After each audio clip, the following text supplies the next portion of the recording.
नमस्कार मंडळी, आता आम्ही गावाकडे आलेलो आहोत आणि गावाकडची सकाळ पहा तुम्ही. आता सकाळचे 6 वाजले तरी किती छान उजेड पडलेला आहे.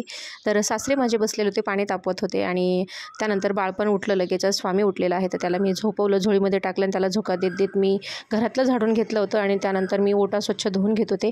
आता इथे माझ्या सासऱ्यांना माहिती नव्हतं की कॅमेरा चालू आहे म्हणून, तर मी चोरीने खिडकीमध्ये मोबाईल ठेवला होता आणि व्हिडिओ काढून घेत होते, कारण त्यांना आवडत नाही.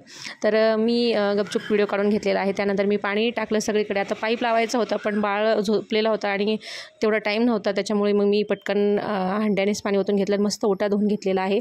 त्यानंतर स्वामीला झोक्यातनं काढून घेतलं आणि त्याला दाखवलं मी, मस्त सगळीकडचा परिसर थोडंसं फिरवलं. त्यानंतर मी त्याला खायला घातलेलं आहे. आता गावाकडे दूध वगैरे एकदम ओरिजिनल भेटतं, फ्रेश भेटतं, त्याच्यामुळे तो तिकडे गेल्यावर मला जेवणासाठी अजिबात त्रास देत नाही. एक तेवढं बरं आहे की मला तो त्रास देत नाही जेवणासाठी. त्यानंतर मी आंघोळ केलेली आहे आणि हा रडत होता की मला बाहेर घेऊन चला अजून पुन्हा एकदा, पण मी काय त्याला बाहेर घेऊन गेले नाही, कारण सासऱ्यांना जायचं होतं शेतामध्ये, शेळी वगैरे घेऊन जायचं होतं. तर त्यांना मी चहा करून दिला, सासऱ्यांना चहा दिला. त्यानंतर मी सुद्धा चहा पिलेला आहे. आणि कोणाकोणाला प्लेटमध्ये चहा आवडतो, मला गावाकडे गेले तर मी पर्सनली खूप म्हणजे प्लेटमध्येच चहा पिते, मला आवडतं. त्यानंतर माझ्या आजी आलेल्या होत्या, गावातल्याच आहेत. मी त्यांना म्हटलं मी व्हिडिओ चालू करते लगेच. त्यांनी डोक्यावर वगैरे पदर घेतला आणि मस्त टाईट बसलं. त्यांना असं वाटत होतं की मी फोटोज काढते का काय म्हणून.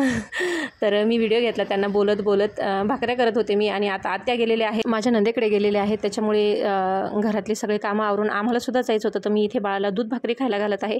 मला आणि कारभाऱ्यांना आज उपवास आहे. तर आता शेजारच्या माझ्या आत्याच आहेत त्या पण, तर त्यांनी मला दही आणून दिली आणि मी मस्त दही, आणि जी फ्रीमध्ये असते गावाकडे म्हटल्यावर एकदम मजाच मजा असते. आणि कारभाऱ्यांनी मस्त आम्ही साबुदाणा खाल्लेला आहे. आणि आता आम्हाला जायचं आहे नंदेकडे, कार्यक्रम आहे त्यांच्याकडे. पटकन लाईक अँड सबस्क्राईब.